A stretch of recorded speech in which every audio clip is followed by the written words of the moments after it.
국회 입법데이트의 이익선입니다. 휴대전화는 이제 우리에게는 없어서는 안 될 생활의 일부분이 되어버렸습니다. 그런데 이 통신요금, 비싸죠. 우리 가게에 또 여러 가지 부담이 되고 있는데요. 오늘 입법데이트 시간에는 이 통신요금 부담을 완화할 수 있도록 하는 법안 살펴볼 겁니다. 바로 전기통신사업법 개정안입니다. 더불어서 이 원전사이버 테러 대응과 관련되어 있는 법안이죠. 원자력시설 방호방제법 개정안도 알아보겠습니다. 두 개정안을 대표 발의하셨습니다. 새정치민주연합 정호준 의원 모셨습니다. 의원님 어서 오십시오. 네, 안녕하세요. 반갑습니다. 예, 반갑습니다. 이 단말기 유통구조 개선법 해서 단통법 하는데요. 네. 작년에 단통법 이제 시행이 되지 않았습니까? 네. 그런 다음에도 우리 소비자들, 저도 물론입니다만 네. 아직도 요금을 내면서 이게 정확한 것 같지는 않은데 이런 좀 찜찜한 기분이 드는 것이 사실인데요. 네. 그 왜 그런가 생각해 보면은 요금제가 너무 다양하고 복잡하기 때문인 맞아요. 것도 같습니다. 그 현행 이동통신사 요금이 어떻게 산정되는지 알아보셨죠? 네, 현재 통신 요금은요. 네. 뭐 우리가 이제 실질적으로 뭐 전화를 통하는 보이스 통화뿐만 아니라 네. 뭐 핸드폰으로 요즘은 뭐 여러 가지 데이터 통신도 많이, 뭐 그렇죠. 영화도 보고요, 예. 뭐 인터넷도 많이 보는데 그래서 그런 합쳐서 통신 서비스 요금이 있고요.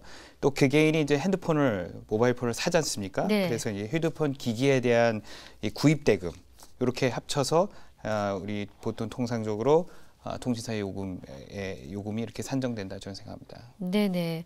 근데 그 전기통신사업법 개정안을 이제 제안하셨는데 네. 뭐 이유가 있으셨겠죠, 당연히. 요건 좀 문제가 있다. 네. 입법 취지와 함께 그 입법 배경 좀 알고 싶습니다.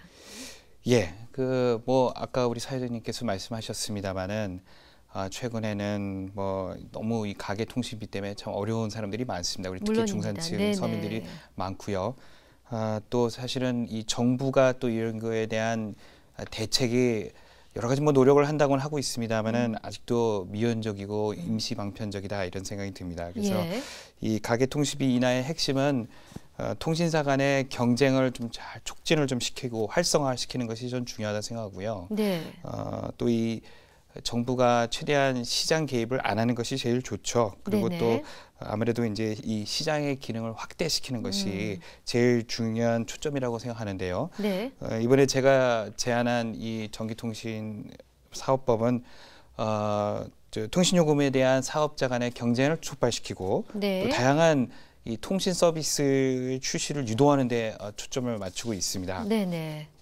그리고 뭐 듣자 하니까 뭐 SK랑 KTL가 좀 사실 달랐었다고 그러던데요. 네, 네. 네. 뭐 SK 같은 경우는 인가를 네. 받는 형태고 네, KT랑 LG는 뭐 신고하면 되는데 사실상 인가와 다름없는 맞습니다. 정도의 규제를 맞습니다. 받았다. 형평이 어긋난다. 이런 이제 그 자료를 저희에게 보내주셨거든요. 네, 예. 네. 그럼 개정안을 이해하기 위해서 그 현행 이용약관 인가제라는 네. 것이 있던데요. 이게 당초 도입했을 때 취지가 있지 않겠습니까? 네, 그렇죠. 그 내용과 더불어서 좀 설명해 주십시오. 현행법상으로는요. SK텔레콤이나 뭐 KT, LG U+, 이 네네. 통신기관 사업자들의 요금제를 변경을 하거나 네. 아니면 새로운 요금제를 출시할 때 이 소관부처인 미래창조과학부에 네. 이 요금 및 이용 조건에 대한 이용 약관을 미리 제출해서 인가를 받아야 합니다. 그런데 새로 할 때, 네, 예. 뭐 요금제를 바꾸거나 새로 그렇죠. 할 때, 네네. 그래서 이러한 이용 약관의 인가제는 통신시장의 뭐 가입자의 쏠림 현상이나 아니면 시장 지배적 사업자의 불공정 행위를 막기 위해서 막기 위해서 최초의 조치로 도입이 되었었는데요. 네네네.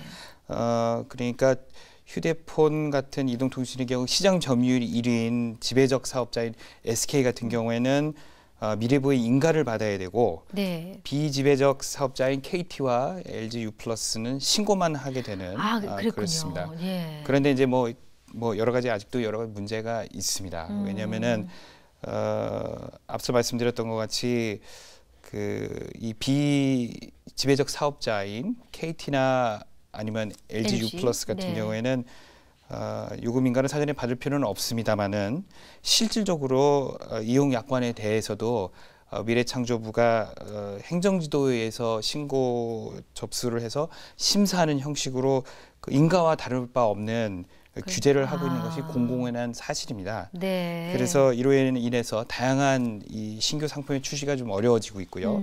또 서비스 경쟁이 좀 억제되고 있어서 여러 가지 문제점들이 이어지고 있는 게 사실입니다.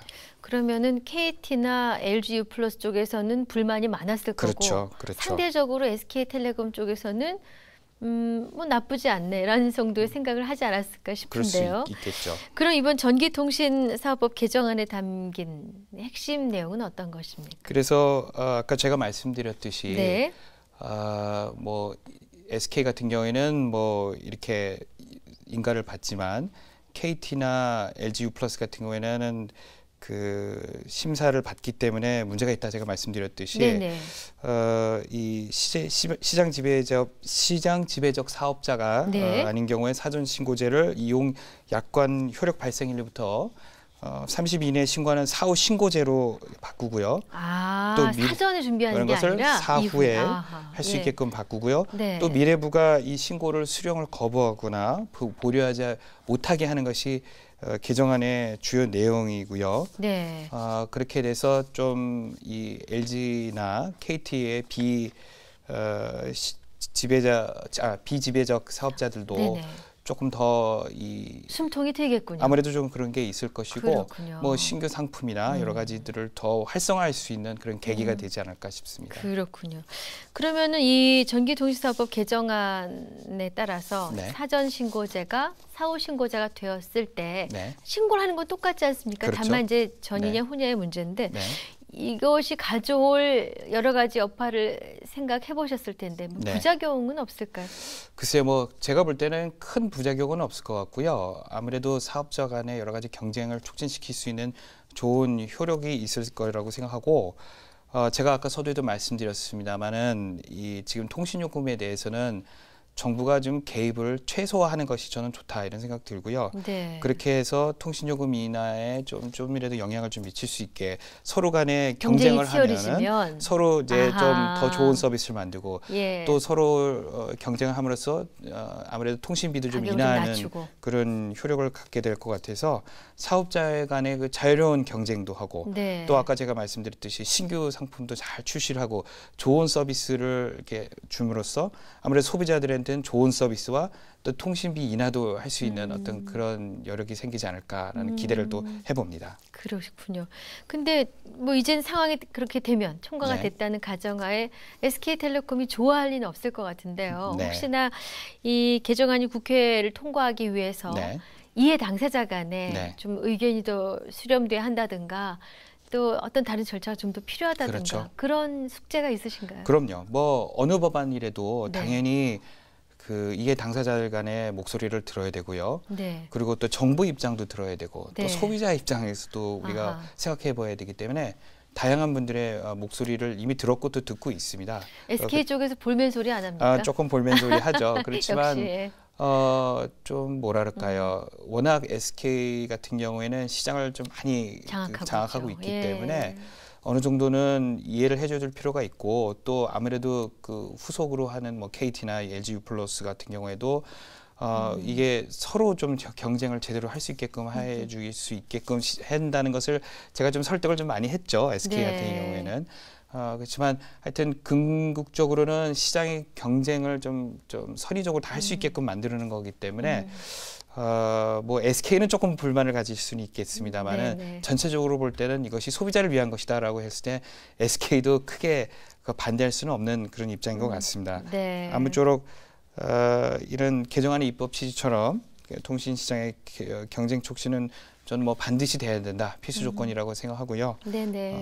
이런 법안 통과를 위해서 아까 말씀드린 이해 당사자들의 목소리, 그다음 우리 또 관련된 우리 법안 소위의 국회의원분들과 여러 가지 상의를 해서 최대한 동의를 얻었을 것을 최선을 다하겠습니다. 네, 좋은 결과가 있었으면 합니다. 네, 대화 도중에 저희가 이제 대화를 위해서 짧게 말씀드리다 보니까 뭐 SK텔레콤을 SK라고 했다든가 뭐 그런 부분이 있었는데 아마 시청자 여러분들 다 이해를 해주시겠죠.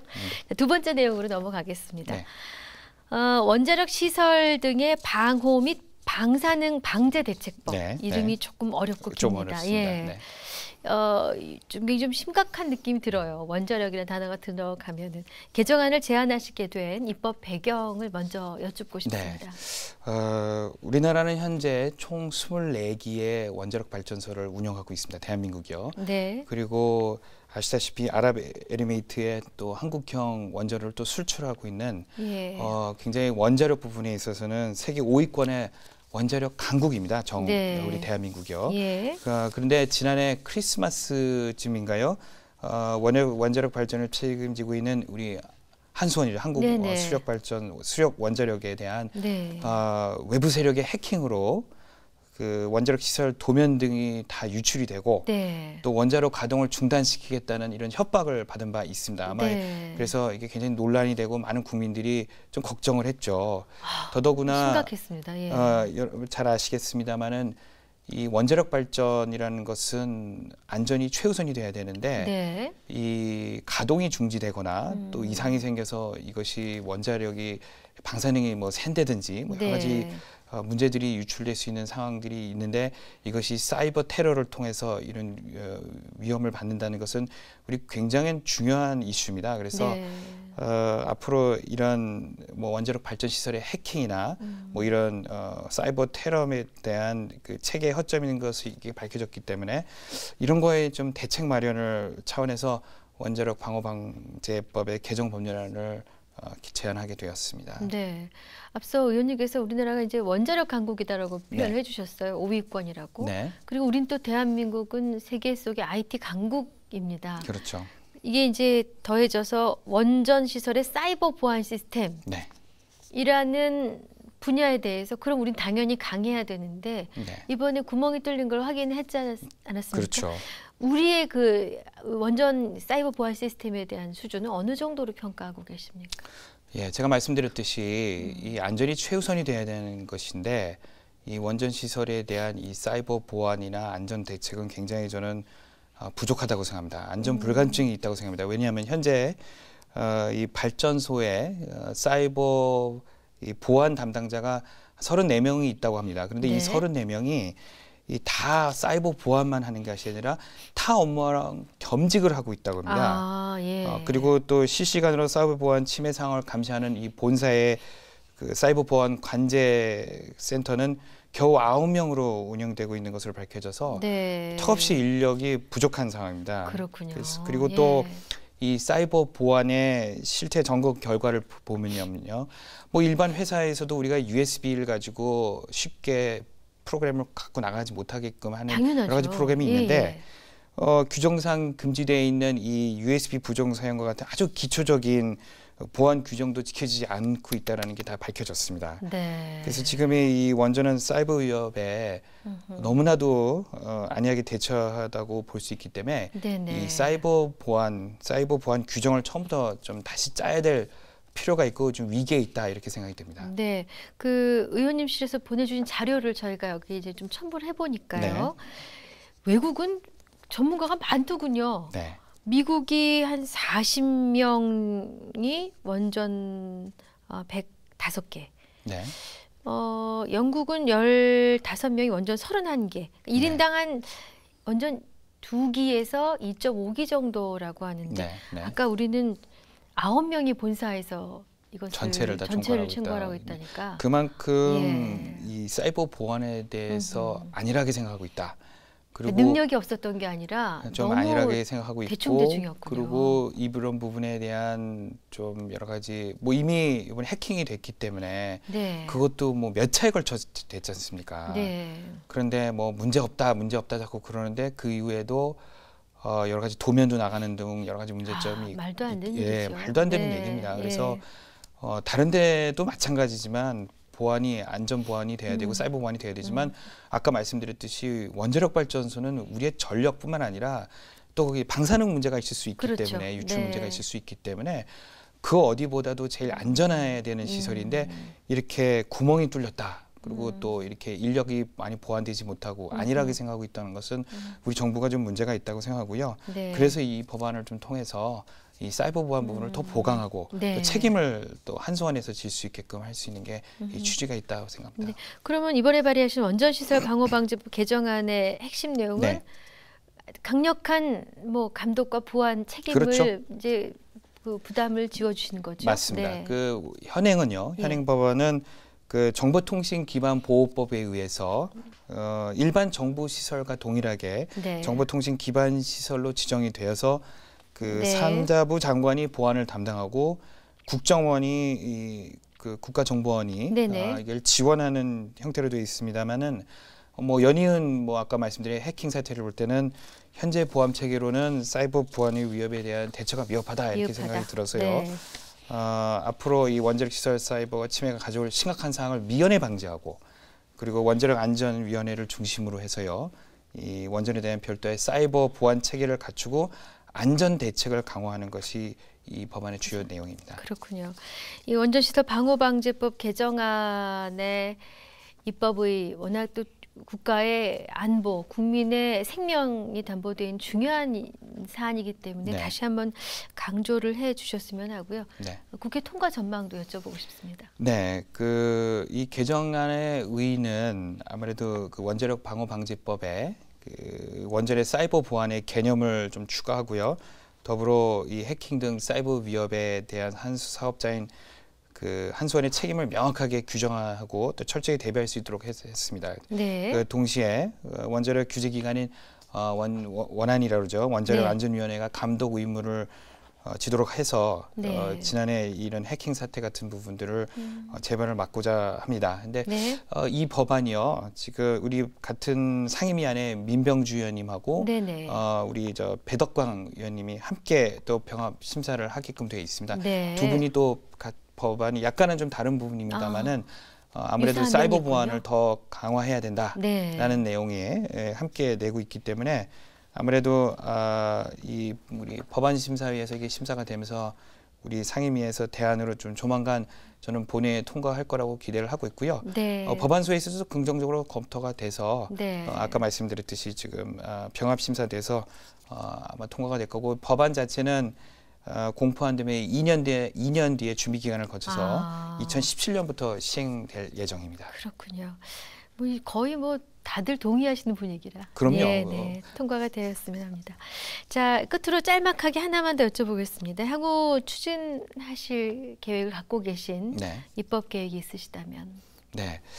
그 지난해 뭐 세월호 사건도 그렇고 메르스 사태도 보고 뭐 골든 타임이다. 그리고 이게 예방, 미연에 방지 이런 부분들 그다음에 국가가 이런 사태가 일어난 다음에 제대로 대응하지 못한 여러 가지 시스템의 체계에 좀 허술하다 이런 생각을 뭐 많은 국민들이 하고 지도자 네. 우리 정치 지도자들도 많이 하는데요. 네. 사실은 이 국민을 보호하지 못한 이 우리 정치권이나 정부가 비판을 받아도 정말 따끔하게 받아야 될 부분인데요. 네. 앞으로 좀 이런 부분에 있어서 우리가 미리 예방할 수 있는 뭐 사이버 보안뿐만 아니라 여러 우리 국가 차원에서 국민들을 보호할 수 있는 여러 가지 시스템들을 사전에 미연에 또 방지할 수 있는 것도 하고 네. 또 좀 허술한 체계 시스템들은 좀 더 강화하고 네. 그렇게 해서 우리 국가가 그리고 우리 정치가 국민을 좀 보호할 수 있는 어떤 여러 가지 법안들을 만들어내려고 하고요. 또 이 뭐 메르스 사태 이후에 뭐 저희 지역구 같은 경우에는 뭐 남대문도 있고 명동도 있고 뭐 관광객들이 중구시죠? 안 와서 예. 굉장히 지금 중소상인들이 굉장히 어렵습니다. 맞습니다. 그리고 네. 뭐 경제가 그렇지 않아도 어려운 상황에서 우리 중소상인들이 좀 어렵기 때문에 이런 중소상인 혹은 상공인, 중소상공인들을 지원할 수 있는 네. 이런 법안들도 좀 최대한 좀 많이 만들고요. 또 추경이 또 심의 중에 있습니다. 네. 그래서 이 중소상인에 지원과 아무래도 서민 경제 활성화 관련된 여러 가지 지원을 할 수 있도록 좀 노력을 국회 차원에서 하도록 하겠습니다. 네. 의원님 바쁜 시간 나와주셔서 감사합니다. 네. 국회 입법데이트 오늘은 새정치민주연합 정호준 의원과 함께했습니다. 시청해주신 여러분 고맙습니다.